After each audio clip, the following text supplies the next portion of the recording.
Class 10 Quadratic Equations Exercise 4.3 First problem, find the nature of the roots of the following equations. If the real roots exist, find them. Okay, ಈ ಕ್ವಶನ್ನ meaning ಇಷ್ಟೇ. ಅವ್ರು ಕೊಟ್ಟಿರುವಂತಹ quadratic ಈಕ್ವೇಷನ್ನ nature of the ರೂಟ್ಸ್ಗಳನ್ನು ನಾವು find ಮಾಡಬೇಕು. ಜೊತೆಯಲ್ಲಿ if the real roots exist ಅಂದರೆ ಆ ರೂಟ್ಸ್ಗಳು exist ಆಗಿತ್ತು ಅಂತ ಹೇಳಿದರೆ ಫೈಂಡ್ ದೆಮ್ ಅಂದರೆ ಆ ರೂಟ್ಸ್ಗಳನ್ನು ಫೈಂಡ್ ಮಾಡಿ ಅಂತ ಹೇಳ್ತಿದ್ದಾರೆ. ಓಕೆ, ಇದರಲ್ಲಿ ಫಸ್ಟ್ ಪ್ರಾಬ್ಲಮ್ 2x² - 3x + 5 = 0 ಇದೆ. ಓಕೆ, ಅವ್ರು ಕೊಟ್ಟಿರುವಂಥ ಕ್ವಾಡ್ರಾಟಿಕ್ ಈಕ್ವೇಷನ್ನು ಆರ್ಡರ್ ಆಗಿದೆ ಅಂತ ಚೆಕ್ ಮಾಡಬೇಕು. ನೋಡಿ, ವೇರಿಯಬಲ್ ಎಕ್ಸ್ ಇದೆ, ಈ ಎಕ್ಸಿನ ಪವರ್ 2 ಇದೆ, ಸೆಕೆಂಡ್ ಟರ್ಮಲ್ಲಿ ಎಕ್ಸಿನ ಪವರ್ 1 ಇದೆ, ಥರ್ಡ್ ಟರ್ಮಲ್ಲಿ ಎಕ್ಸ್ ಇಲ್ಲ ಅಂದರೆ ಪವರ್ 0 ಆಗಿರುತ್ತೆ. ಹಾಗಾದರೆ ಇಲ್ಲಿರುವಂಥ ವೇರಿಯಬಲ್ನ ಪವರ್ 2 1 0 ಡಿಕ್ರೀಸಿಂಗ್ ಆರ್ಡ್ರಲ್ಲಿ ಇದೆ. ಅಂದರೆ ಅವ್ರು ಕೊಟ್ಟಿರುವಂಥ ಕ್ವಾಡ್ರಾಟಿಕ್ ಈಕ್ವೇಷನ್ ಏನಾಗಿದೆ, ಆರ್ಡ್ರಲ್ಲಿದೆ ಅಂತ. ಈ ಕ್ವಾಡ್ರಾಟಿಕ್ ಈಕ್ವೇಷನ್ನ ಇನ್ನೊಂದ್ಸಲಿ ಬರ್ಕೊಳ್ತೀನಿ. 2x² - 3x + 5 = 0. ಓಕೆ, ಇದು ಯಾವ ಫಾರ್ಮಲ್ಲಿದೆ ಅಂತ ಹೇಳಿದರೆ ಇದು ax² + bx + c = 0 ಫಾರ್ಮಲ್ಲಿದೆ. ಓಕೆ, ಹೀಗೆ ಮಾಡಬೇಕು. ಇವೆರಡನ್ನು ಕಂಪೇರ್ ಮಾಡಿ ನಾವು ಎ ಬಿ ಸಿ ವ್ಯಾಲ್ಯೂಗಳನ್ನು ಬರಿಬೇಕಾಗುತ್ತೆ. ಓಕೆ, ಅದಕ್ಕೋಸ್ಕರ ನಾನು ಏನು ಮಾಡ್ತೀನಿ, ಎ ಪ್ಲೇಸಲ್ಲಿ ಬಿ ಪ್ಲೇಸಲ್ಲಿ ಮತ್ತು ಸಿ ಪ್ಲೇಸಲ್ಲಿ ಯಾವ ಕೋಎಫಿಷಿಯೆಂಟ್ ಇದೆ ಕೊಟ್ಟಿರುವಂತಹ ಕ್ವಾಡ್ರಾಟಿಕ್ ಈಕ್ವೇಷನಲ್ಲಿ ಅದಕ್ಕೆಲ್ಲ ಏನು ಮಾಡ್ತೀನಿ, ರೌಂಡ್ ಮಾಡ್ಕೊಳ್ತೀನಿ. ಓಕೆ, ಹೀಗೆ ಮಾಡೋಣ. ಎ ಬಿ ಮತ್ತು ಸಿ ವ್ಯಾಲ್ಯೂಗಳನ್ನು ಬರಿತಾ ಹೋಗೋಣ. ನೋಡಿ, ಎ ಪ್ಲೇಸಲ್ಲಿ ಏನಿದೆ, +2 ಇದೆ, ಬಿ ಪ್ಲೇಸಲ್ಲಿ ಏನಿದೆ, -3 ಇದೆ, ಸಿ ಪ್ಲೇಸಲ್ಲಿ ಏನಿದೆ, +5 ಇದೆ. ಓಕೆ, ನಮಗಿಲ್ಲಿ ನೇಚರ್ ಆಫ್ ದ ರೂಟ್ಸನ್ನು ಫೈಂಡ್ ಮಾಡಿ ಅಂತ ಹೇಳಿದರೆ ನಾವು b² - 4ac ವ್ಯಾಲ್ಯೂವನ್ನು ಫೈಂಡ್ ಮಾಡಬೇಕು. ಈ b² - 4ac ಇದೆಯಲ್ಲ, ಇದನ್ನು ನಾವು ಡಿಸ್ಕ್ರಿಮಿನೆಂಟ್ ಅಂತ ಹೇಳ್ತೀವಿ. ಈ ಡಿಸ್ಕ್ರಿಮಿನೆಂಟ್ನ ವ್ಯಾಲ್ಯೂವನ್ನು ಫೈಂಡ್ ಮಾಡಿದರೆ ನಮಗೆ ನೇಚರ್ ಆಫ್ ದ ರೂಟ್ಸನ್ನು ಈಸಿಯಾಗಿ ಹೇಳ್ಬೋದು. ಓಕೆ, ಹೀಗೆ ಮಾಡೋಣ ಅಂದರೆ ಬಿ ಎ ಸಿ ಇದೆಯಲ್ಲ, ಇವುಗಳ ವ್ಯಾಲ್ಯೂಗಳನ್ನು ಸಬ್ಸ್ಟಿಟ್ಯೂಷನ್ ಮಾಡಿಬಿಡೋಣ. ನೋಡಿ, ಬಿ ಇದೆ, ಬಿ ಪ್ಲೇಸಲ್ಲಿ ಏನಿದೆ, -3ಯನ್ನು ಸಬ್ಸ್ಟಿಟ್ಯೂಟ್ ಮಾಡ್ತೀನಿ. ಬಿ ಪ್ಲೇಸಲ್ಲಿ -3ಯನ್ನು ಸಬ್ಸ್ಟಿಟ್ಯೂಟ್ ಮಾಡಿದೆ. ಹೋಲ್ ಸ್ಕ್ವೇರಿಗೆ ಹೋಲ್ ಸ್ಕ್ವೇರ್, -ಗೆ ಮೈನಸ್, 4ಗೆ 4. ನೆಕ್ಸ್ಟ್ ಎ ಇದೆ ಅಲ್ವಾ, ಎ ವ್ಯಾಲ್ಯೂವನ್ನು ಹಾಕ್ತೀನಿ. ಎ ವ್ಯಾಲ್ಯೂ ಏನಿದೆ 2. ನೆಕ್ಸ್ಟು ಸಿ ವ್ಯಾಲ್ಯೂ ಏನಿದೆ 5 ಇದೆ, 5ಅನ್ನು ಹಾಕ್ತೀನಿ. = ನೋಡಿ, ಮೈನಸನ್ನು ಸ್ಕ್ವೇರ್ ಮಾಡಿದರೆ -× -+ ಆಗುತ್ತೆ. 3ಯನ್ನು ಸ್ಕ್ವೇರ್ ಮಾಡಿದರೆ 9 ಬರುತ್ತೆ. ಓಕೆ, -× ಮಾಡಿದರೆ ಮೈನಸ್ ಬರುತ್ತೆ. 4 2s 8, 8 5s 40 ಬಂತು. ಓಕೆ, ಈಗ ಮಾಡೋಣ, ಸಿಂಪ್ಲಿಫೈ ಮಾಡೋಣ. 9ನ ಸೈನ್ ಏನಿಲ್ಲ ಅಂದರೂ ಪ್ಲಸ್ ಇರುತ್ತೆ, 40ಯ ಸೈನ್ ಮೈನಸ್ ಇದೆ. ಪ್ಲಸ್ಸು ಮೈನಸ್ಸು ಸೈನ್ ಇತ್ತಪ್ಪ ಅಂದರೆ ಡಿಫ್ರೆಂಟ್ ಸೈನ್ ಇತ್ತು ಅಂದರೆ ಸಬ್ಟ್ರಾಕ್ಷನ್ ಮಾಡಬೇಕು. 40ಯಲ್ಲಿ 9ನ್ನು ಸಬ್ಟ್ರಾಕ್ಟ್ ಮಾಡಿದರೆ 31 ಬರುತ್ತೆ. 40 ಬಿಗ್ಗರ್ ಆಗಿರೋದ್ರಿಂದ ಬಿಗ್ಗರ್ ನಂಬರ್ನ ಸೈನು ಆನ್ಸರಿಗೆ ಬರುತ್ತೆ. -31 ಆನ್ಸರ್ ಆಯಿತು. b² - 4ac = -31 ಬಂದಿದೆ. ಗೊತ್ತಾಗ್ತಿದೆಯಲ್ವಾ? ಹಾಗಾದರೆ -31 ಬಂದಿದೆ ಅಂದರೆ ನಾವೇನು ಹೇಳ್ಬೋದು, b² - 4ac ವ್ಯಾಲ್ಯೂ <0 ಆಗಿದೆ. ಅರ್ಥ ಆಗ್ತಿದೆ ಹೇಳ್ತಿರೋದು ನಾನು. b² - 4ac ಅಂದರೆ ಡಿಸ್ಕ್ರಿಮಿನೆಂಟ್ನ ವ್ಯಾಲ್ಯೂ ನೆಗೆಟಿವ್ ಬಂದಿದೆ. ನೆಗೆಟಿವ್ ಬಂದಿದೆ ಅಂದರೆ ಈ ವ್ಯಾಲ್ಯೂ <0 ಆಗಿರುತ್ತೆ, ಅಂದರೆ ಸ್ಮಾಲರ್ ದೆನ್ 0 ಆಗಿರುತ್ತೆ ಅಂತ. b² - 4ac is <0 ಆಗಿತ್ತಪ್ಪ ಅಂದರೆ ನಮಗೆ ಗೊತ್ತಿದೆ ನೋ ರಿಯಲ್ ರೂಟ್ಸ್ ಆಗಿರುತ್ತೆ. Therefore no real roots. ಗೊತ್ತಾಗ್ತಿದೆಯಾ? b² - 4ac ವ್ಯಾಲ್ಯೂ <0 ಅಂದರೆ ನೆಗೆಟಿವ್ ಬಂತು ಅಂತ ಹೇಳಿದರೆ ನೋ ರಿಯಲ್ ರೂಟ್ಸ್ ಆಗಿರುತ್ತೆ. ಹಾಗಾದರೆ ನಾವೇನು ಹೇಳ್ಬೋದಪ್ಪ ಅಂತ ಹೇಳಿದರೆ therefore the real roots do not exist. ಇಲ್ಲಿ ರಿಯಲ್ ರೂಟ್ಸೇ ಇಲ್ಲ ಅಂತ ಹೇಳಿದರೆ the real roots do not exist. Okay, ಕ್ವಶನಲ್ಲಿ ಹೇಳ್ತಾರೆ ರಿಯಲ್ ರೂಟ್ಸ್ ಎಕ್ಸಿಸ್ಟ್ ಆಗಿತ್ತಪ್ಪ ಅಂದರೆ ಫೈಂಡ್ ದೆಮ್ ಅಂತ ಹೇಳಿದರೆ ಇಲ್ಲಿ ರಿಯಲ್ ರೂಟ್ಸ್ ಎಕ್ಸಿಸ್ಟ್ ಆಗಿಲ್ಲದೆ ಇರೋದ್ರಿಂದ ಏನು ಕೊಟ್ಟಿದ್ದಾರೆ, ಅವರು ಕ್ವಾಡ್ರಾಟಿಕ್ ಈಕ್ವೇಷನ್ ಎಲ್ಲ 2x² - 3x + 5 = 0 ಇದರ ರೂಟ್ಸ್ಗಳನ್ನು ಈ ಕ್ವಶನಲ್ಲಿ ನಾವು ಫೈಂಡನ್ನು ಮಾಡುವಂತಹ ಅವಶ್ಯಕತೆ ಇರೋದಿಲ್ಲ. ಈ ರೀತಿಯಾಗಿ ಈ ಪ್ರಾಬ್ಲಮನ್ನು ಸಾಲ್ವ್ ಮಾಡ್ಕೊಳ್ಳಿ. Second problem, 3x² - 4√3x plus 4 is equal to 0. Okay, ಈ ಕ್ವಶನಲ್ಲಿ ನಾವು ನೇಚರ್ ಆಫ್ ದ ರೂಟ್ಸನ್ನು ಫೈಂಡ್ ಮಾಡಬೇಕಾಗಿರೋದ್ರಿಂದ ಅವ್ರು ಕೊಟ್ಟಿರುವಂಥ ಕ್ವಾಡ್ರಾಟಿಕ್ ಈಕ್ವೇಷನ್ ಆರ್ಡರ್ ಇದೆ ಅಂತ ಚೆಕ್ ಮಾಡ್ಕೊಳ್ಳೋಣ.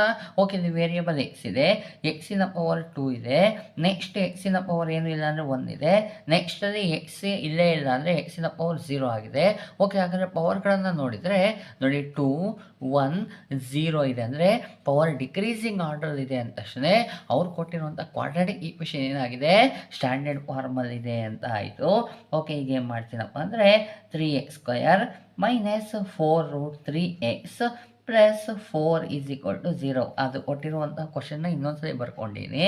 ಓಕೆ, ಇದು ಯಾವ ಫಾರ್ಮಲ್ ಇದೆ ಅಂದರೆ ಇದು ax² plus bx plus C is equal to 0 ಫಾರ್ಮಲ್ ಇದೆ. ನನಗೆ ಎ ಬಿ ಸಿ ವ್ಯಾಲ್ಯೂ ಬೇಕಾಗಿರೋದ್ರಿಂದ ಕೊಟ್ಟಿರುವಂತಹ ಈಕ್ವೇಷನ್ನು ಮತ್ತು ನಾನು ಸ್ಟ್ಯಾಂಡರ್ಡ್ ಫಾರ್ಮಲ್ ಇರುವಂಥ ಈಕ್ವೇಷನಲ್ಲಿ ಕೋಎಫಿಷಿಯೆಂಟ್ಗಳನ್ನು ನಾನು ಏನು ಮಾಡ್ತಾ ಇದ್ದೀನಿ, ಮಾರ್ಕ್ ಮಾಡ್ಕೊತಾ ಇದ್ದೀನಿ. ಈ ರೀತಿಯಾಗಿ ಮಾರ್ಕ್ ಮಾಡ್ಕೊಳೋದ್ರಿಂದ ನನಗೆ ಎ ವ್ಯಾಲ್ಯೂ, ಬಿ ವ್ಯಾಲ್ಯೂ ಮತ್ತು ಸಿ ವ್ಯಾಲ್ಯೂ ಈಸಿಯಾಗಿ ಸಿಕ್ಬಿಡುತ್ತೆ.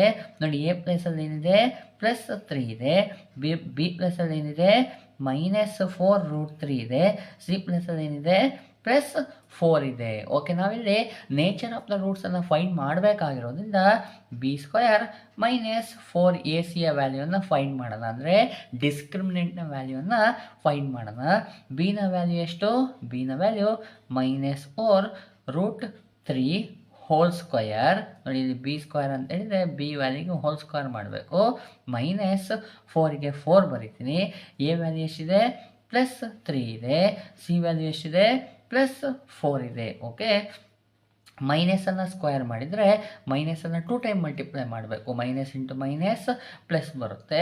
ಓಕೆ, ನಮಗಿಲ್ಲಿ 4√3 ಇದೆಯಲ್ಲ, ಈ ರೀತಿಯಾಗಿ ರೂಟು ಮತ್ತು ನಂಬರ್ ಎರಡು ಜೊತೆಯಾಗಿ ಇಂಟು ಆಗಿ ಸ್ಕ್ವಯರ್ ಬಂತು ಅಂದರೆ ನಾವೇನು ಮಾಡಬೇಕು, 4ಗೂ ಸ್ಕ್ವಯರ್ ಮಾಡಬೇಕು, √3ಗೂ ಏನು ಮಾಡಬೇಕು, ಸ್ಕ್ವಯರ್ ಮಾಡಬೇಕು. ಓಕೆ, ಮೈನಸ್ ಇಂಟು ಪ್ಲಸ್ ಮಾಡಿದರೆ ಮೈನಸ್ ಬರುತ್ತೆ. 4 3s 12, 12 4s 48 ಬರುತ್ತೆ. ಓಕೆ, ಈಗ ಮಾಡೋಣ 4 ಸ್ಕ್ವಯರ್ ಮಾಡೋಣ. 4 ಸ್ಕ್ವಯರ್ ಅಂದರೆ 4ನ 2 ಟೈಮ್ ಮಲ್ಟಿಪ್ಲೈ ಮಾಡೋಂಥ 4 4s 16 ಬರುತ್ತೆ. ಓಕೆ, ಇಲ್ಲಿ ನೋಡಿ √3 ಹೋಲ್ ಸ್ಕ್ವಯರ್ ಅಂತ ಈ ರೀತಿಯಾಗಿ ಬಂತು ಅಂದರೆ ಸ್ಕ್ವಯರ್ ಮತ್ತು ರೂಟು ಏನಾಗುತ್ತೆ, ಕ್ಯಾನ್ಸಲ್ ಆಗುತ್ತೆ. ಹಾಗಾದ್ರೆ ಉಳಿಯೋದೇನು 3 ಮಾತ್ರ ಉಳಿಯುತ್ತೆ. -48 ಹಾಗೆ ಬರೀತೀನಿ. ಓಕೆ, ಇಲ್ಲಿ ನೋಡಿ ಪ್ಲಸ್ ಇಂಟು ಪ್ಲಸ್ ಬರುತ್ತೆ, ಇಂಟು ಇರೋದ್ರಿಂದ 16 3s 48 ಆನ್ಸರ್ ಬರುತ್ತೆ, -48 ಆಗೋಯಿತು. ಇಲ್ಲಿ 48ನ ಸೈನ್ ಏನಿಲ್ಲ ಅಂದರೆ ಪ್ಲಸ್ ಇದೆ, ಇಲ್ಲಿ 48ನ ಸೈನು ಮೈನಸ್ ಇದೆ. ಪ್ಲಸ್ಸು ಮೈನಸ್ಸು ಡಿಫ್ರೆಂಟ್ ಸೈನ್ ಬಂದರೆ ಸಬ್ಟ್ರಾಕ್ಷನು. 48ಅಲ್ಲಿ 48ನ್ನು ಸಬ್ಟ್ರಾಕ್ಟ್ ಮಾಡಿದ್ರೆ ಆನ್ಸರ್ ಏನು ಬರುತ್ತೆ, 0 ಬರುತ್ತೆ. ಯಾವುದ್ರ value, b² minus 4ac value ಏನು ಬಂದಿದೆ, 0 ಬಂದಿದೆ. ಅರ್ಥ ಆಗ್ತಿದೆಯಲ್ವಾ, b² ಮೈನಸ್ 4ac ವ್ಯಾಲ್ಯೂ ನನಗೇನು ಬಂದಿದೆ, 0 ಬಂದಿದೆ ಅಂದಾಗ ನೇಚರ್ ಆಫ್ ದ ರೂಟ್ಸನ್ನು ನಾವು ಈಸಿಯಾಗಿ ಬರೀಬಹುದು. Therefore, nature of the roots are equal real roots ಆಗಿರುತ್ತೆ. ಯಾವಾಗ ಇದನ್ನು ಹೇಳ್ತೀವಿ ಅಂದರೆ b² minus 4ac is equal to 0 ಆಗಿತ್ತಪ್ಪ ಅಂದರೆ nature of the roots are equal real roots ಆಗಿರುತ್ತೆ. ಹಾಗಾದರೆ ನಾವು ಏನು ಹೇಳ್ಬೋದಪ್ಪ ಅಂದರೆ therefore real roots are exist. ಯಾಕೆ ಇಲ್ಲಿ ಎಕ್ಸಿಸ್ಟ್ ಅಂತ ಹೇಳ್ತೀನಿ ಅಂದರೆ ಈಕ್ವಲ್ ರಿಯಲ್ ರೂಟ್ಸ್ಗಳು ಬರುತ್ತೆ ಅಂತ ಹೇಳಿದ್ದಾರೆ, ರಿಯಲ್ ರೂಟ್ಸ್ಗಳು ಬರುತ್ತೆ, ಹಾಗಾಗಿ ರಿಯಲ್ ರೂಟ್ಸ್ ಆರ್ ಎಕ್ಸಿಸ್ಟ್. ಈ ಕ್ವಶನಲ್ಲಿ ಹೇಳಿದ್ದಾರೆ ರಿಯಲ್ ರೂಟ್ಸ್ ಆರ್ ಎಕ್ಸಿಸ್ಟ್ ಆಗಿತ್ತಪ್ಪ ಅಂದರೆ ಅವ್ರು ಕೊಟ್ಟಿರುವಂಥ ಕ್ವಾಡ್ರಾಟಿಕ್ ಈಕ್ವೇಷನ್ನ ರೂಟ್ಸ್ಗಳನ್ನು ನಾವೇನು ಮಾಡಬೇಕು, ಫೈಂಡ್ ಮಾಡಬೇಕು. ಓಕೆ, ಅದಕ್ಕೆ ಏನು ಮಾಡೋಣ, ಆ ಈಕ್ವೇಷನ್ನ ಇನ್ನೊಂದ್ಸಲಿ ಬರ್ಕೊಳ್ಳೋಣ. ಅವ್ರು ಕೊಟ್ಟಿರುವಂಥ ಕ್ವಾಡ್ರಾಟಿಕ್ ಈಕ್ವೇಷನ್ನ ಇನ್ನೊಂದ್ಸಲಿ ಬರ್ಕೊಂಡಿದ್ದೀನಿ. 3x² minus 4√3x plus 4 is equal to 0. ಇದು ನಮಗೆ ಆರ್ಡ್ರಲ್ಲಿ ಇದೆ, ಹಾಗಾಗಿ ನಾನು ಏನು ಮಾಡ್ತೀನಿ, ಫಸ್ಟ್ ಟರ್ಮ್ ಮತ್ತು ಲಾಸ್ಟ್ ಟರ್ಮ್ ಇದೆಯಲ್ಲ ಇವೆರಡನ್ನು ಸಹ ವಿತ್ ಸೈನ್ ಮಲ್ಟಿಪ್ಲೈ ಮಾಡ್ಕೊತೀನಿ. ನೋಡಿ 3x² ಸೈನ್ ಏನಿಲ್ಲ ಅಂದರೆ ಪ್ಲಸ್ ಇದೆ, plus 3x² into last term ಏನಿದೆ +4 ಇದೆ. ಓಕೆ, ಮಲ್ಟಿಪ್ಲೈ ಮಾಡೋಣ, ಪ್ಲಸ್ ಇಂಟು ಪ್ಲಸ್ ಬರುತ್ತೆ. 3 4s 12 x² ಹೀಗೆ ಮಾಡಬೇಕು. +12 x² ಇದೆಯಲ್ಲ ಇದನ್ನು ಟೂ ಟರ್ಮ್ಸ್ ಆಗಿ ಅಂದರೆ ಟೂ ಫ್ಯಾಕ್ಟರ್ಸ್ ಆಗಿ ನಾನೇನು ಮಾಡಬೇಕು, ಸ್ಪ್ಲಿಟ್ ಮಾಡಿ ಬರಿಬೇಕು. ಓಕೆ, ಈಗ ನೋಡಿ ಮಿಡಲ್ ಟರ್ಮನ್ನು ಒಂದು ಸ್ವಲ್ಪ ಅಬ್ಸರ್ವ್ ಮಾಡಿದರೆ ಮಿಡಲ್ ಟರ್ಮಲ್ಲಿ ಏನಿದೆ, √3 ಅಂತ ಬಂದಿದೆ. ಈಗ ನೀವು ಯೋಚನೆ ಮಾಡಿ, ಇಲ್ಲಿ ನಾನು 2 ಟರ್ಮ್ಗಳನ್ನು ಬರೆದ್ರೆ ಇದನ್ನು ಆ್ಯಡ್ ಮಾಡಿದರೆ ಅಥವಾ ಸಬ್ಟ್ರ್ಯಾಕ್ಟ್ ಮಾಡಿದರೆ ನನಗೆ -4√3 ಬರಬೇಕು. ಅಲ್ಲಿಗೆ ಆ್ಯಡ್ ಅಥವಾ ಸಬ್ಟ್ರ್ಯಾಕ್ಟ್ ಮಾಡಿದಾಗ √3 ಇದೆ ಅಂತ ಹೇಳಿದರೆ ಅದರ ಅರ್ಥ ಇಲ್ಲೂ √3 ಇರಬೇಕು ಮತ್ತು ಇಲ್ಲೂ √3 ಇರಬೇಕು. ಅಂದರೆ √3 ಅನ್ನೋದು ಒಂದು ರೀತಿಯಾಗಿ ವೇರಿಯಬಲ್ ರೀತಿ ಆಗುತ್ತೆ. ಯಾವಾಗ ಅಂದರೆ ಅಡಿಷನ್ ಮತ್ತು ಸಬ್ಟ್ರಾಕ್ಷನ್ನ ಮಾಡುವಾಗ. ಅದಕ್ಕೋಸ್ಕರ √3 ಎರಡು ಹತ್ರನೂ ಇರಬೇಕಾಗುತ್ತೆ. ಓಕೆ, ಈಗ ಏನು ಮಾಡೋಣ, √3 ಮತ್ತು √3 ಮಲ್ಟಿಪ್ಲೈ ಮಾಡಿದರೆ ನನಗೆ 12 ಬರಬೇಕು. ಬರುತ್ತಾ ಅಂತ ನೋಡ್ತೀನಿ. ನೋಡಿ, √3 × √3 ಮಾಡಿದರೆ √9 ಬರುತ್ತೆ. 3 3 is 9, ರೂಟ್ ಹಾಗೆ ಉಳ್ಕೊಳುತ್ತೆ. √9ನ ವ್ಯಾಲ್ಯೂ ಎಷ್ಟು, 3 ಆಗಿರುತ್ತೆ. ಅಂದರೆ √3 × √3 ಮಾಡಿದರೆ ನನಗೆ ಆನ್ಸರ್ ಏನು ಬರುತ್ತೆ, 3 ಬರುತ್ತೆ. 12 ಬರೋದಿಲ್ಲ. ಹಾಗಾದರೆ 3ಗೆ ಏನನ್ನು ಮಲ್ಟಿಪ್ಲೈ ಮಾಡಿದರೆ 12 ಬರುತ್ತೆ, 3ಗೆ 4ಅನ್ನು ಮಲ್ಟಿಪ್ಲೈ ಮಾಡಿದರೆ ಏನು ಬರುತ್ತೆ, 12 ಬರುತ್ತೆ. ನಾನೀಗಾಗಲೇ 3 ಅನ್ನೋದನ್ನು √3 ಮತ್ತು √3 ಆಗಿ ಬರ್ಕೊಂಡಿದ್ದೀನಿ. ಈಗ 4 ಇದೆಯಲ್ಲ, ಇದನ್ನು 2 ಫ್ಯಾಕ್ಟರ್ಸ್ ಮಾಡಿ ಅದನ್ನು ಇದಕ್ಕೊಂದು ಬರಿಬೇಕು. ನಾ 4ಅನ್ನು 2 ಫ್ಯಾಕ್ಟರ್ಸ್ ಆಗಿ ಬರೆಯೋದಾದರೆ 4 1s 4 ಅಂತ ಬರಿಬೋದು. ಅದಕ್ಕೆ ಏನು ಮಾಡ್ತೀನಿ, ಇಲ್ಲಿಗೆ 4, ಇಲ್ಲಿಗೆ 1ಅನ್ನು ಕೊಡ್ತೀನಿ. ಓಕೆ, ಈಗ ನಾನು ಬರೆದಿರೋದು ಸರಿ ಇದೆಯಾ ಅಂತ ಚೆಕ್ ಮಾಡೋಣ. ಇವೆರಡನ್ನು ಮಲ್ಟಿಪ್ಲೈ ಮಾಡಿದರೆ ನನಗೆ ಎಷ್ಟು ಬರಬೇಕು, 12 ಬರಬೇಕು. ಓಕೆ, ಮಲ್ಟಿಪ್ಲೈ ಮಾಡ್ತೀನಿ ನೋಡಿ. ಇಲ್ಲಿ 4√3 × 1√3 ಮಲ್ಟಿಪ್ಲೈ ಮಾಡ್ತೀನಿ. ರೂಟ್ ಹೊರಗಡೆ ಇರೋದನ್ನ ಹೊರಗಡೆ ಮಲ್ಟಿಪ್ಲೈ ಮಾಡಬೇಕು. 4 1s 4 ಬರುತ್ತೆ. ರೂಟಲ್ಲಿ ಒಳಗಡೆ ಇರೋದನ್ನ ಒಳಗಡೆ ಮಲ್ಟಿಪ್ಲೈ ಮಾಡಬೇಕು. 3 3s 9 ಬರುತ್ತೆ. 4 × √9 ಅಂದರೆ 3, 4 3s 12. ಗೊತ್ತಾಗ್ತಿದೆಯಾ? 4√3 × 1√3 ಮಾಡಿದರೆ ಆನ್ಸರ್ ಏನು ಬರುತ್ತೆ, 12 ಬರುತ್ತೆ. ಓಕೆ, ಈಗ ಏನು ಮಾಡಬೇಕು, ಇದನ್ನು ಸಿಂಪ್ಲಿಫೈ ಮಾಡಬೇಕು. ಸಿಂಪ್ಲಿಫೈ ಮಾಡಬೇಕಪ್ಪ ಅಂದರೆ ಮಿಡಲ್ ಟರ್ಮಿನ ಸೈನನ್ನು ಬಿಗ್ಗರ್ ನಂಬರಿಗೆ ಬರಿಬೇಕು. ಇವೆರಡರಲ್ಲಿ 4 ಬಿಗ್ಗರ್ ಆಗಿದೆ. ಹಾಗಾಗಿ ಇಲ್ಲಿ ಬಿಗ್ಗರ್ ಟರ್ಮು, ಅಂದರೆ ಮಿಡಲ್ ಟರ್ಮಿನ ಸೈನ್ ಮೈನಸ್ ಇರೋದ್ರಿಂದ ಬಿಗ್ಗರ್ ನಂಬರಿಗೆ ಮೈನಸ್ ಬಂತು. ಮೈನಸ್ಸಿಗೆ ಯಾವ ಸೈನನ್ನು ಮಲ್ಟಿಪ್ಲೈ ಮಾಡಿದರೆ ಪ್ಲಸ್ ಬರುತ್ತೆ, ಮೈನಸ್ಸಿಗೆ ಮೈನಸನ್ನು ಮಲ್ಟಿಪ್ಲೈ ಮಾಡಿದರೆ ಪ್ಲಸ್ ಬರುತ್ತೆ. ಓಕೆ, ಇಲ್ಲಿ ಮೈನಸ್ಸು ಇದ್ದಾಗ ಅಂದರೆ ಸೇಮ್ ಸೈನ್ ಇದ್ದಾಗ ಅಡಿಷನ್ ಮಾಡಬೇಕು. 4ಗೆ 1ಅನ್ನು ಆ್ಯಡ್ ಮಾಡಿದರೆ 5√3 ಬರುತ್ತೆ. ಇಲ್ಲಿ 4√3 ಇದೆ. ಹಾಗಾದರೆ ಈ ಫ್ಯಾಕ್ಟರ್ಸು ರಾಂಗ್ ಆಗೋಯಿತು. ಹಾಗಾದರೆ ನೆಕ್ಸ್ಟ್ ಫ್ಯಾಕ್ಟರಲ್ಲೂ √3 ಇರುತ್ತೆ. ಓಕೆ, ಹೀಗೆ ಮಾಡ್ತೀನಿ. 4ಅನ್ನು ನಾನು 4 1s 4 ಅಂತ ಬರೆದೆ. ನೆಕ್ಸ್ಟ್ ನಾನು 2 2s 4 ಅಂತ ಬರಿಬೋದಲ್ಲ ಇನ್ನೊಂದು ಫ್ಯಾಕ್ಟರು. ಎಸ್, ಇದು 2 ಕೊಡ್ತೀನಿ, ಇದು 2 ಕೊಡ್ತೀನಿ. ಓಕೆ, 2√3 × 2√3 ಮಾಡಿದರೆ 12 ಬರುತ್ತಾ? ಬೇಕಾದ್ರೆ ಚೆಕ್ ಮಾಡ್ಕೊಳ್ಳೋಣ. 2√3 × 2√3 ಮಲ್ಟಿಪ್ಲೈ ಮಾಡೋಣ. 2 2s 4, √3 × √3 ಅಂದರೆ 3 3s 9, ರೂಟಲ್ಲಿ 9 ಬಂತು. 4 × √9 ಅಂದರೆ 3 ಆಗಿರುತ್ತೆ. 4 3s 12. ಎಸ್, 2√3 × 2√3 ಮಾಡಿದರೆ 12 ನಮಗೆ ಬರುತ್ತೆ. ಓಕೆ, ಇವೆರಡರಲ್ಲಿ ಬಿಗ್ಗರ್ ಯಾವುದು ಅಂತ ನೋಡಿದರೆ ಎರಡೂ ಸೇಮ್ ನಂಬರ್ ಆಗಿದೆ. ಓಕೆ, ಈ ಮೈನಸನ್ನು ಇದಕ್ಕರ ಬರೀರಿ, ಇದಕ್ಕರ ಬರೀರಿ. ಯಾವಾಗ ಅಂದರೆ ಎರಡೂ ನಂಬರು ಸೇಮ್ ಇದ್ದಾಗ. ಓಕೆ, ಮೈನಸ್ಸಿಗೆ ಮೈನಸನ್ನು ಮಲ್ಟಿಪ್ಲೈ ಮಾಡಿದರೆ ಪ್ಲಸ್ ಬರುತ್ತೆ. ಮೈನಸ್ಸು ಸೇಮ್ ಸೈನ್ ಇತ್ತು ಅಂದರೆ ಏನು ಮಾಡಬೇಕು, ಅಡಿಷನ್ನು.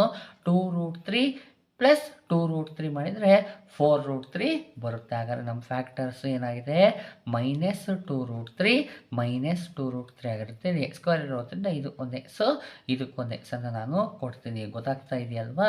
ನಮಗೆ 12ಅನ್ನು 2 ಫ್ಯಾಕ್ಟರ್ಸ್ ಆಗಿ ಬರಿಬೇಕಾಗಿತ್ತು. ಮಿಡಲ್ ಟರ್ಮಲ್ಲಿ √3 ಇರೋದ್ರಿಂದ ನನಗೆ ಇವೆರಡು ಫ್ಯಾಕ್ಟರಲ್ಲಿ √3 ಇರಲೇಬೇಕಾಗುತ್ತೆ. ಹಾಗಾಗಿ √3 ಬರುತ್ತೆ. √3 × √3 ಮಾಡಿದರೆ ಆನ್ಸರ್ ಎಷ್ಟು ಬರುತ್ತೆ, 3 ಬರುತ್ತೆ. 3ಗೆ ಏನನ್ನು ಮಲ್ಟಿಪ್ಲೈ ಮಾಡಿದರೆ 12 ಬರುತ್ತೆ, 3ಗೆ 4ಅನ್ನು ಮಲ್ಟಿಪ್ಲೈ ಮಾಡಿದರೆ 12 ಬರುತ್ತೆ. ಹಾಗಾಗಿ 4ನ 2 ಫ್ಯಾಕ್ಟರ್ಸ್ಗಳನ್ನು ಬರೆದು ಅದರಲ್ಲಿ ಯಾವ ಸರಿ ಆಗುತ್ತೆ ಅನ್ನೋದನ್ನು ನಾನು ಚೆಕ್ ಮಾಡ್ಕೊಂಡಿದ್ದೀನಿ. ಓಕೆ, ಈಗ ಏನು ಮಾಡೋಣ, first term plus 3x², middle ಟರ್ಮಿನ ಜಾಗದಲ್ಲಿ ಈ ಎರಡು ಫ್ಯಾಕ್ಟರ್ಸನ್ನು ಬರೆಯೋಣ. -2√3x -2√3x plus 4 is equal to 0 ಬರದೆ ಈಗ ಏನು ಮಾಡಬೇಕು, ಫಸ್ಟ್ 2 ಟರ್ಮ್ಸ್ ಮತ್ತು ಲಾಸ್ಟ್ 2 ಟರ್ಮ್ಸನ್ನು ಏನು ಮಾಡಬೇಕು, ಗ್ರೂಪ್ ಮಾಡಬೇಕು. ನಾನು ಗ್ರೂಪನ್ನು ಮಾಡೋಲ್ಲ, ಏನು ಮಾಡ್ತೀನಿ ಅಂದರೆ ಇಲ್ಲಿ ಕಾಮನ್ ತೆಗೆಯೋದಕ್ಕೆ ಸಮಸ್ಯೆ ಆಗೋದ್ರಿಂದ 3 ಇದೆಯಲ್ಲ, ಈ 3ಯನ್ನು ನಾನು √3 ಇಂಟು √3 ಎಕ್ಸ್ ಸ್ಕ್ವೇರ್ ಅಂತ ಬರ್ತೀನಿ. ಎಕ್ಸ್ ಸ್ಕ್ವೇರ್ ಬರದೆ 3ನ್ನು √3 ಇಂಟು √3 ಬರದೆ. ಯಾಕೆಂದರೆ √3 ಇಂಟು √3 ಮಾಡಿದರೆ 3ನೇ ಬರುತ್ತೆ. ಹಾಗಾಗಿ 3ನ್ನು √3 ಇಂಟು √3 ಬರದೆ. ಯಾಕೆ ಅಂತ ನಿಮಗೆ ನೆಕ್ಸ್ಟ್ ಸ್ಟೆಪ್ ಗೊತ್ತಾಗುತ್ತೆ. -2√3 x -2√3 x plus 4 is equal to 0. ನೋಡಿ, ಫಸ್ಟ್ 2 ಟರ್ಮ್ಸ್, ನೆಕ್ಸ್ಟ್ 2 ಟರ್ಮ್ಸನ್ನು ಗ್ರೂಪ್ ಮಾಡಿದೆ. ಒಂದು ಸ್ವಲ್ಪ ಅಬ್ಸರ್ವ್ ಮಾಡಿದರೆ ನೋಡಿ, √3 ಇದೆ, √3ಯನ್ನು ಕಾಮನ್ ತೆಗಿಬೋದು. ಎಕ್ಸ್ ಸ್ಕ್ವೇರ್ ಇದೆ, ಎಕ್ಸ್ ಇದೆ, ಹಾಗಾದರೆ ಎಕ್ಸನ್ನು ಕಾಮನ್ ತೆಗಿಬೋದು. ಕಾಮನ್ ತೆಗೆದ್ರೆ ಏನು ಉಳಿಯುತ್ತೆ ಅಂತ ನೋಡಿದರೆ ನೋಡಿ, √3 ಹೊರಗೆ ಹೋಯಿತು ಅಂದರೆ ಒಂದು √3 ಉಳ್ಕೊಳ್ತು. ಎಕ್ಸ್ ಸ್ಕ್ವೇರಲ್ಲಿ ಎಕ್ಸ್ ಬಂದರೆ ಎಕ್ಸ್ ಉಳಿಯುತ್ತೆ, ಮೈನಸ್ಸಿಗೆ ಮೈನಸ್ಸು. √3 ಎಕ್ಸ್ ಹೊರಗೆ ಬಂದಿರೋದ್ರಿಂದ 2 ಉಳ್ಕೊಳುತ್ತೆ. ಫಸ್ಟ್ ಟರ್ಮಲ್ಲಿ ಮೈನಸ್ ಇದೆ, ಇಲ್ಲಿ ಮೈನಸ್ ಬರ್ತೀನಿ. 2 ಇದೆ, 4 ಇದೆ, 2 ಕಾಮನ್ ತೆಗಿತೀನಿ. ಇನ್ನೇನು ಕಾಮನ್ ಬರೋದಿಲ್ಲ. √3 ಉಳ್ಕೊಳ್ತು, ಎಕ್ಸು ಉಳ್ಕೊಳ್ತು. ಮೈನಸನ್ನು ಕಾಮನ್ ತೆಗಿರೋದ್ರಿಂದ ಪ್ಲಸ್ ಇರೋದೇನಾಯಿತು, ಮೈನಸ್ ಆಯಿತು. 2 2s 4 ಬರುತ್ತೆ, ಈಸ್ ಈಕ್ವಲ್ ಟು 0. ಓಕೆ, ನಾವಿದು ಮಾಡಿರೋದು ಸರಿಯಾಗಿತ್ತು ಅಂದರೆ ನೋಡಿ, ಇವೆರಡು ಎಕ್ಸ್ಪ್ರೆಷನ್ಗಳು ಸೇಮ್ ಇರುತ್ತೆ. √3x - 2 √3x - 2 ಸೇಮ್ ಇದೆ. ಹಾಗಾಗಿ √3x - 2 ಅನ್ನು ಕಾಮನ್ ತೆಗಿತೀನಿ. ಓಕೆ, ಇದನ್ನು ಕಾಮನ್ ತೆಗೆದ್ರೆ ಉಳಿಯೋದೇನಿದೆ, √3x ಉಳ್ಕೊಳುತ್ತೆ. √3x ನೋಡಿ, √3x - 2 ಕಾಮನ್ ತೆಗೆದ್ರೆ ಉಳಿಯೋದೇನು, -2 ಈಸ್ ಈಕ್ವಲ್ ಟು 0. ಓಕೆ, ಈಗ ನೋಡಿ, 2 ಎಕ್ಸ್ಪ್ರೆಷನ್ಸ್ಗಳು, 2 ಎಕ್ಸ್ಪ್ರೆಷನ್ಗಳ ನಡುವೆ ಇಂಟು ಇದ್ದು ಈಕ್ವಲ್ ಟು 0 ಆಗಿತ್ತು ಅಂದರೆ ನಾವೇನು ಮಾಡ್ಬೋದು, √3x - 2 is equal to 0. Or second expression √3x - 2 is equal to 0 ಅಂತ ಬರ್ಬೋದು. ಈಗ ಎಕ್ಸ್ ವ್ಯಾಲ್ಯೂನ ಫೈಂಡ್ ಮಾಡಬೇಕಲ್ವಾ, -2 ಅನ್ನು ಆ ಸೈಡಿಗೆ ಟ್ರಾನ್ಸ್ಫರ್ ಮಾಡ್ತೀನಿ. √3x ಈಸ್ ಈಕ್ವಲ್ ಟು -2 ಆ ಸೈಡ್ ಹೋದರೆ +2 ಆಯಿತು. ಎಕ್ಸ್ ವ್ಯಾಲ್ಯೂ ಬೇಕು ಅಂದರೆ √3ನ ಆ ಸೈಡಿಗೆ ಕಳಿಸಿ. X is equal to 2. ನೋಡಿ, √3 ಮತ್ತು ಎಕ್ಸ್ನ ನಡುವೆ ಇಂಟು ಇರೋದ್ರೆ ಇಂಟು ಇರೋದನ್ನ ಆ ಸೈಡಿಗೆ ಕಳಿಸಿದ್ರೆ ಏನಾಗುತ್ತೆ, ಡಿವೈಡ್ ಬೈ ಆಗುತ್ತೆ. √3 ಎಕ್ಸಿನ ವ್ಯಾಲ್ಯೂ ಏನು ಬಂತು, 2/√3 ಬಂತು. ಓಕೆ, ಇಲ್ಲೂ ಫೈಂಡ್ ಮಾಡೋಣ. √3ಯನ್ನು ಆ ಸೈಡಿಗೆ ಟ್ರಾನ್ಸ್ಫರ್ ಮಾಡಿದರೆ, -2 ಅನ್ನು ಆ ಸೈಡಿಗೆ ಟ್ರಾನ್ಸ್ಫರ್ ಮಾಡಿದರೆ √3x is equal to minus ಇರೋ ಟ್ರಾನ್ಸ್ಫರ್ ಆದರೆ +2 ಆಗುತ್ತೆ. ಓಕೆ, √3ಯನ್ನು ಈ ಸೈಡಿಗೆ ಟ್ರಾನ್ಸ್ಫರ್ ಮಾಡೋಣ. X is equal to 2. √3 ಮತ್ತು ಎಕ್ಸ್ನ ನಡುವೆ ಇಂಟು ಇರೋದ್ರಿಂದ ಇಂಟು ಇರೋದು ಆ ಸೈಡಿಗೆ ಟ್ರಾನ್ಸ್ಫರ್ ಆದರೆ ಡಿವೈಡ್ ಬೈ ಆಗುತ್ತೆ √3. ಹಾಗಾದರೆ ಇಲ್ಲೂ ಸಹ ಎಕ್ಸ್ ವ್ಯಾಲ್ಯೂ ಏನು ಬಂತು, 2/√3. ಗೊತ್ತಾಗ್ತಿದೆ, ಎಕ್ಸ್ ವ್ಯಾಲ್ಯೂ +2/√3, ಇನ್ನೊಂದು ವ್ಯಾಲ್ಯೂ +2/√3 ಬಂದಿದೆ. ಅಂದರೆ ನಮಗಿಲ್ಲಿ ರೂಟ್ಸ್ಗಳು ಎಕ್ಸಿಸ್ಟ್ ಆಗಿರೋದ್ರಿಂದ ರೂಟ್ಸನ್ನು ಫೈಂಡ್ ಮಾಡಿದ್ದೀನಿ. ಈ ರೀತಿಯಾಗಿ ಈ ಪ್ರಾಬ್ಲಮನ್ನು ಸಾಲ್ವ್ ಮಾಡ್ಕೊಳ್ಳಿ. Third problem, 2x² - 6x + 3 is equal to 0 ಇದೆ. ಓಕೆ, ಇದು ಆರ್ಡರ್ ಇದೆ ಅಂತ ನೋಡಿದರೆ ವೇರಿಯಬಲ್ ಎಕ್ಸಿನ ಪವರ್ 2 ಇದೆ. ವೇರಿಯಬಲ್ ಎಕ್ಸಿನ ಪವರ್ ಏನೂ ಇಲ್ಲ ಅಂದರೆ 1 ಇದೆ. ವೇರಿಯಬಲ್ ಎಕ್ಸ್ ಇಲ್ಲ ಅಂದರೆ ಪವರ್ ಏನಾಗಿರುತ್ತೆ, 0 ಆಗಿರುತ್ತೆ. ಓಕೆ, ಇಲ್ಲಿರುವಂಥ ವೇರಿಯಬಲ್ನ ಪವರ್ 2 1 0 ಡಿಕ್ರೀಸಿಂಗ್ ಆರ್ಡರ್ ಇದೆ. ಅಂದರೆ ಅವ್ರು ಕೊಟ್ಟಿರುವಂಥ ಕ್ವಾಡ್ರಾಟಿಕ್ ಈಕ್ವೇಷನ್ ಏನಾಗಿದೆ, ಆರ್ಡರ್ ಇದೆ ಅಂತ. ಹಾಗಾಗಿ ಕ್ವಾಡ್ರಾಟಿಕ್ ಈಕ್ವೇಷನ್ ಏನಿದೆ ಅದನ್ನ ಇನ್ನೊಂದ್ಸಲಿ ಬರ್ಕೊಳ್ತೀನಿ. ಓಕೆ, ಇದು ಯಾವ ಫಾರ್ಮಲ್ ಇದೆ ಅಂದರೆ ಇದು ax² + bx + c is equal to 0 ಫಾರ್ಮಲ್ ಇದೆ. ಈಗ ಏನು ಮಾಡೋಣ, ಎರಡನ್ನು ಕಂಪೇರ್ ಮಾಡಿ ಎ ಬಿ ಸಿ ವ್ಯಾಲ್ಯೂಗಳನ್ನು ಬರೋಬಿಡೋಣ. ನೋಡಿ, ಎ ವ್ಯಾಲ್ಯೂ ಏನಿದೆ +2 ಇದೆ, ಬಿ ವ್ಯಾಲ್ಯೂ ಏನಿದೆ ಅಂತ ನೋಡಿದರೆ -6 ಇದೆ, ಸಿ ವ್ಯಾಲ್ಯೂ +3 ಇದೆ. ಓಕೆ, ನಾವೀಗ ನೇಚರ್ ಆಫ್ ದ ರೂಟ್ಸನ್ನು ಫೈಂಡ್ ಮಾಡಬೇಕಾಗಿರೋದ್ರಿಂದ b² - 4ac ವ್ಯಾಲ್ಯೂನ ಫೈಂಡ್ ಮಾಡೋಣ. ನೋಡಿ, ಬಿನ ವ್ಯಾಲ್ಯೂ ಎಷ್ಟಿದೆ, ಬಿನ ವ್ಯಾಲ್ಯೂ -6 ಇದೆ. ಹೋಲ್ ಸ್ಕ್ವೇರನ್ನು ಮಾಡ್ತೀನಿ, b² ಇರೋದ್ರಿಂದ ಹೋಲ್ ಸ್ಕ್ವೇರ್ ಆಯಿತು. ನೆಕ್ಸ್ಟ್ ಮೈನಸ್ ಇದೆ, ಮೈನಸ್ ಹಾಕ್ಕೊಳ್ತೀನಿ. 4 ಎ ಇದೆಯಲ್ಲ, ಎನ ವ್ಯಾಲ್ಯೂ ಎಷ್ಟು, ಎನ ವ್ಯಾಲ್ಯೂ +2 ಇದೆ. ನೆಕ್ಸ್ಟ್ ಸಿ ಇದೆ, ಸಿನ ವ್ಯಾಲ್ಯೂ +3 ಇದೆ. ಓಕೆ, ಈಗ ಸಿಂಪ್ಲಿಫೈ ಮಾಡೋಣ. -6 ಹೋಲ್ ಸ್ಕ್ವೇರ್ ಇದೆ. ಫಸ್ಟಿಗೆ ಮೈನಸನ್ನು ಸ್ಕ್ವೇರ್ ಮಾಡಬೇಕು. ಮೈನಸನ್ನು ಸ್ಕ್ವೇರ್ ಮಾಡಿ ಅಂದರೆ ಮೈನಸನ್ನು 2 ಟೈಮ್ ಮಲ್ಟಿಪ್ಲೈ ಮಾಡಿದ ಮೈನಸ್ ಇಂಟು ಮೈನಸ್ ಪ್ಲಸ್ ಬರುತ್ತೆ. 6ಅನ್ನು ಸ್ಕ್ವೇರ್ ಮಾಡಿದರೆ 6 6 36 ಬರುತ್ತೆ. ಮೈನಸನ್ನು ಒಳಗಡೆ ಮಲ್ಟಿಪ್ಲೈ ಮಾಡಬೇಕು. ಮೈನಸ್ ಇಂಟು ಪ್ಲಸ್ ಮೈನಸ್ ಬರುತ್ತೆ. 4 2s 8 8 3s 24 ಬರುತ್ತೆ. ಓಕೆ, ನೋಡಿ, 36ನ ಸೈನ್ ಏನಿಲ್ಲ ಅಂದರೆ ಪ್ಲಸ್ ಇದೆ, 24ನ ಸೈನ್ ಮೈನಸ್ ಇದೆ. ಡಿಫ್ರೆಂಟ್ ಸೈನ್ ಇತ್ತಪ್ಪ ಅಂದರೆ ಏನು ಮಾಡಬೇಕು, ಸಬ್ಟ್ರಾಕ್ಷನು. 36ಅಲ್ಲಿ 24ನ ಸಬ್ಟ್ರ್ಯಾಕ್ಟ್ ಮಾಡಿದರೆ ಆನ್ಸರ್ ಎಷ್ಟು ಬರುತ್ತೆ? 12 ಬರುತ್ತೆ. 36 ಬಿಗ್ಗರ್ ಆಗಿರೋದ್ರಿಂದ ಪ್ಲಸ್ 12 ಬರುತ್ತೆ. ಬಿ ಸ್ಕ್ವೇರ್ ಮೈನಸ್ 4ac ಯ ವ್ಯಾಲ್ಯೂ ಎಷ್ಟು ಬಂದಿದೆ?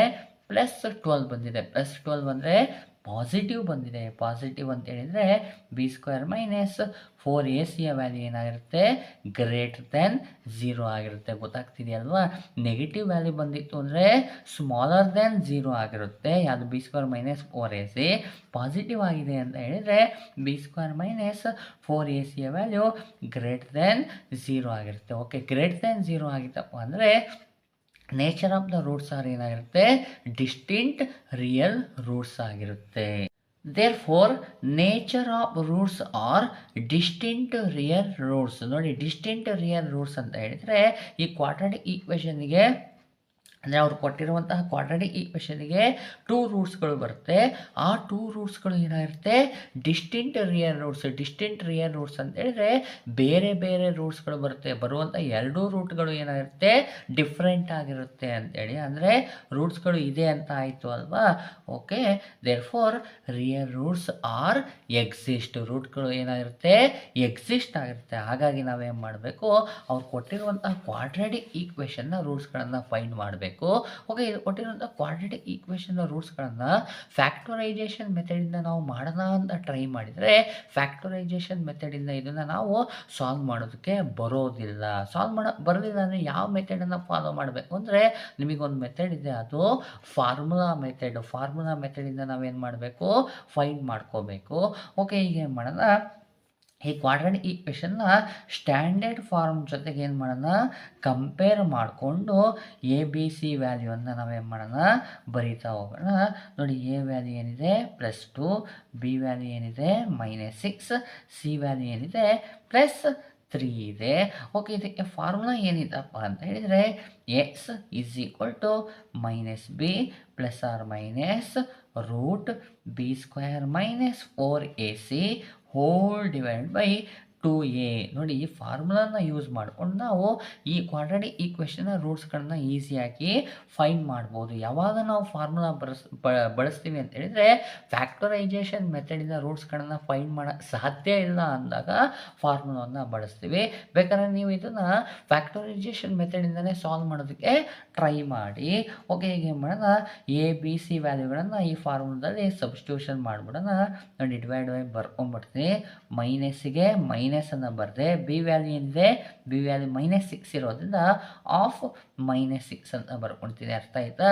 ಈ ಮೈನಸ್ಸರು ಫಾರ್ಮುಲಾದಲ್ಲಿರೋ ಮೈನಸ್ ಆಗಿದೆ. ಬಿ ವ್ಯಾಲ್ಯೂ -6 ಇರೋದ್ರಿಂದ ಆಫ್ -6 ಬರೆದೆ. Next plus or minus root B value ಏನಿದೆ? -6 whole square -4 of A value ಎಷ್ಟಿದೆ? +2, ಸಿ ವ್ಯಾಲ್ಯೂ ಎಷ್ಟಿದೆ? +3 ಇದೆ. ಒಂದು ನೆನಪಾಗಿ ಇಟ್ಕೊಂಡಿರಿ, ರೂಟ್ ಕೊನೆಯವರೆಗೂ ಬರಬೇಕು. ಎಲ್ಲಿಗೆ ಎಂಡ್ ಆಗುತ್ತೆ ಅಲ್ಲಿವರೆಗೂ. ಹೋಲ್ ಡಿವೈಡ್ ಬೈ ಅಷ್ಟೇ. ಟೋಟಲ್ ಎಲ್ಲಿವರೆಗೂ ಇದೆ? ನ್ಯೂಮರೇಟ್ರಲ್ಲಿ ಎಷ್ಟಿದೆ ಅಲ್ಲಿಂದ ಕೊನೆಯವರೆಗೂ ಏನಿರಬೇಕು? ಡಿವೈಡ್ ಬೈ ಇರಬೇಕು. 2, ಎ ವ್ಯಾಲ್ಯೂ ಎಷ್ಟಿದೆ? ಎ ವ್ಯಾಲ್ಯೂ +2 ಇದೆ. +2 ಅನ್ನು ಬರ್ಕೊಡ್ತೀನಿ. ಸಿಂಪ್ಲಿಫೈ ಮಾಡ್ತಾ ಹೋಗೋಣ. ಮೈನಸ್ ಇಂಟು ಮೈನಸ್ +6 ಆಯಿತು. Plus or minus root. ನೋಡಿ, ಮೈನಸನ್ನು ಸ್ಕ್ವೇರ್ ಮಾಡಿದರೆ ಮೈನಸ್ ಇಂಟು ಮೈನಸ್ ಪ್ಲಸ್ ಬರುತ್ತೆ. 6ಅನ್ನು ಸ್ಕ್ವೇರ್ ಮಾಡಿದರೆ 6 6 36 ಬಂತು. -6 ಹೋಲ್ ಸ್ಕ್ವೇರ್ ಅಂತ ಹೇಳಿದರೆ +36 ಬರುತ್ತೆ. Minus into plus minus 4 2s 8 8 3s 24 ಬರುತ್ತೆ. ಹೋಲ್ ಡಿವೈಡ್ ಬೈ 2 2s 4 ಬಂತು. ಓಕೆನಾ? Is equal to +6 plus or minus. ನೋಡಿ, 36ನ ಸೈನು ಪ್ಲಸ್ ಇದೆ, 24ನ ಸೈನು ಮೈನಸ್ ಇದೆ. ಪ್ಲಸ್ಸು ಮೈನಸ್ ಡಿಫ್ರೆನ್ಸ್ ಸೈನ್ ಬಂತು ಅಂದರೆ ಸಬ್ಟ್ರಾಕ್ಷನ್ ಮಾಡಿದರೆ +12 ಬರುತ್ತೆ. ಹೋಲ್ ಡಿವೈಡ್ ಬೈ 4 ಆಯಿತು. ನೋಡಿ, ಇಲ್ಲಿ ರೂಟ್ 12 ಇದೆಯಲ್ಲ, ಈ ರೂಟ್ 12ಗೆ ಸ್ಕ್ವೇರ್ ರೂಟನ್ನು ಬರೆಯೋದಕ್ಕೆ ಬರಲ್ಲ. ಬೇಕಾದ್ರೆ ನೀವು ಇಲ್ಲಿಗೆ ಸ್ಟಾಪ್ ಮಾಡ್ಬೋದು. ಇಲ್ಲಾಂದರೆ ಇದನ್ನು ಸಿಂಪ್ಲಿಫೈ ಮಾಡಿಯೂ ಸಹ ಮುಂದೆ ಬರಿಬೋದು. 12ಅನ್ನು ಸಿಂಪ್ಲಿಫೈ ಮಾಡಿದರೆ ಏನಾಗುತ್ತೆ ನೋಡಿ. 12ಅನ್ನು ಸಿಂಪ್ಲಿಫೈ ಮಾಡ್ತೀನಿ. 2 6 12, 2 3s 6 ಆಯಿತು. ಓಕೆ, ರೂಟ್ 12ಅನ್ನು ನಾನು ಏನು ಬರಿಬೋದಪ್ಪ ಅಂದರೆ ರೂಟ್ 2 ಇಂಟು 3 ಅಂತ ಬರಿಬೋದು. ಸೇಮ್ 2 ನಂಬರ್ಸನ್ನು ಗ್ರೂಪ್ ಮಾಡಬೇಕು. ಸ್ಕ್ವೇರ್ ರೂಟ್ ಇತ್ತು ಅಂದರೆ 2 ನಂಬರ್ಸಿಗೆ ಗ್ರೂಪ್ ಮಾಡಬೇಕು. ಸೇಮ್ 2 ನಂಬರ್ಸಿಗೆ ನೋಡಿ 2 ಇಂಟು 2 ಇದೆಯಲ್ಲ, ಇದು ಹೊರಗಡೆ ಬರುತ್ತೆ. ಹೊರಗಡೆ ಬಂದರೆ 1 2 ಹೊರಗಡೆ ಬಂದ್ಬಿಡುತ್ತೆ. ರೂಟ್ ಒಳಗಡೆ 3 ಉಳಿಯುತ್ತೆ. ಅಂದರೆ ನೋಡಿ 1 2 ಸ್ಕ್ವೇರ್ ರೂಟಲ್ಲಿ ಕ್ಯಾನ್ಸಲ್ ಆಗಿ ಇನ್ನೊಂದು 2 ಏನಾಯಿತು, ಹೊರಗಡೆ ಬಂತು. 2 ರೂಟ್ 3 ಆಯಿತು. 12ವಿನ ವ್ಯಾಲ್ಯೂ ಏನು ಬಂತು, ರೂಟ್ 12ವಿನ ವ್ಯಾಲ್ಯೂ 2 ರೂಟ್ 3 ಆಯಿತು. 6 ಪ್ಲಸ್ ಆರ್ ಮೈನಸ್ ರೂಟ್ 12ಗೆ ಏನು ಮಾಡ್ತೀನಿ, 2 ರೂಟ್ 3 ಅಂತ ಬರಿತೀನಿ. Hole divide by 4. ನೋಡಿ 6 ಇದೆ, ಇಲ್ಲಿ 2 ಇದೆ, ಕಾಮನ್ ತೆಗಿಬೋದು. ಎಲ್ಲ 2ಅನ್ನು ಕಾಮನ್ ತೆಗೆದ್ರೆ 2 3 6 ಪ್ಲಸ್ ಆರ್ ಮೈನಸ್ ನೋಡಿ 2 1 2 ಬರುತ್ತೆ. ರೂಟ್ 3 ಹೋಲ್ ಡಿವೈಡ್ ಬೈ 4 ಬರಿಬೋದು. ಡಿವೈಡ್ ಆಗುತ್ತೆ ನೋಡಿ. 2 1 2 2 2 4. ಉಳಿದಿದ್ದೇನು ಅಂದರೆ 3 ಪ್ಲಸ್ ಆರ್ ಮೈನಸ್ 1 ರೂಟ್ 3 ಅಂದರೂ ಒಂದೇ, ರೂಟ್ 3 ಅಂದರೂ ಒಂದೇ, ಡಿವೈಡ್ ಬೈ 2 ಆಯಿತು. ಅಂದರೆ ಎಕ್ಸಿನ value 3 plus or minus root 3 divide by 2 ಬಂದಿದೆ. ಓಕೆ, ಇಲ್ಲಿ ನನಗೆ ರೂಟ್ಸ್ ಅಂದರೆ 2 ರೂಟ್ಸ್ಗಳು ಬಂದಿರುತ್ತಲ್ಲ, ಹಾಗಾದರೆ ಇಲ್ಲಿ 2 ರೂಟ್ಸ್ ಆಗಿ ಬರೀತೀನಿ ನೋಡಿ. X is equal to 3 plus or minus ಇದೆ ಅಂದರೆ ಒಂದ್ಸಲಿ ಪ್ಲಸ್ಸನ್ನು ಯೂಸ್ ಮಾಡಿಕೊಂಡು ಬರಿತೀನಿ. ಪ್ಲಸ್ ರೂಟ್ 3 ಡಿವೈಡ್ ಬೈ 2 ಅನ್ನೋದು ಫಸ್ಟ್ ರೂಟ್ ಆಯಿತು. ಆರ್ ನೆಕ್ಸ್ಟ್ ರೂಟ್ ಏನಾಗುತ್ತೆ, ಎಕ್ಸ್ ಈಸ್ ಈಕ್ವಲ್ ಟು 3ಗೆ 3 ಬರಿತೀನಿ. ಒಂದ್ಸಲಿ ಪ್ಲಸ್ಸಲ್ಲಿ ಬರೆದ್ರೆ ಇನ್ನೊಂದ್ಸಲಿ ಮೈನಸ್ ರೂಟ್ 3 ಡಿವೈಡ್ ಬೈ 2 ಆಯಿತು. ಗೊತ್ತಾಯ್ತಾ? 2 ರೂಟ್ಸ್ ಏನಾಗಿರುತ್ತೆ, ಒಂದು 3 ಪ್ಲಸ್ ರೂಟ್ 3 ಬೈ 2 ಆಗಿರುತ್ತೆ, ಇನ್ನೊಂದು 3 ಮೈನಸ್ ರೂಟ್ 3 ಬೈ 2 ಆಗಿರುತ್ತೆ. ಇದು ನೀವು ಸಿಂಪ್ಲಿಫೈ ಮಾಡಿ ಬರೆದ್ರೆ, ಇಲ್ಲ ಅಂತ ಹೇಳಿದರೆ ನೋಡಿ ಇಲ್ಲಿ ಬರೋದ್ನಲ್ಲ, ಇಲ್ಲೇ ಬೇಕಾದ್ರೆ ನೀವು ಆನ್ಸರನ್ನು ಬರಿಬೋದಿತ್ತು. ಏನಂತ, x is equal to 6 plus root 12 divide by 4 or x is equal to 6 minus root 12 divide by 4 ಅಂತಲೂ ಸಹ ನೀವು 2 ರೂಟ್ಸ್ಗಳನ್ನು ಬರಿಬೋದು. ಅಂದರೆ ಇಲ್ಲಿ ಡಿಫ್ರೆಂಟ್ ರೂಟ್ಸ್ ಆಗಿರೋದ್ರಿಂದ ನೇಚರ್ ಆಫ್ ದ ರೂಟ್ಸ್ ಏನಾಗಿರುತ್ತೆ, ಡಿಸ್ಟಿಂಕ್ಟ್ ರಿಯಲ್ ರೂಟ್ಸ್ ಆಗಿರುತ್ತೆ. ಇದು ಬರೋದ್ರು ರೈಟೇ, ನೀವು ಸಿಂಪ್ಲಿಫೈ ಮಾಡಿ ಬರೋದ್ರು ರೈಟೇ.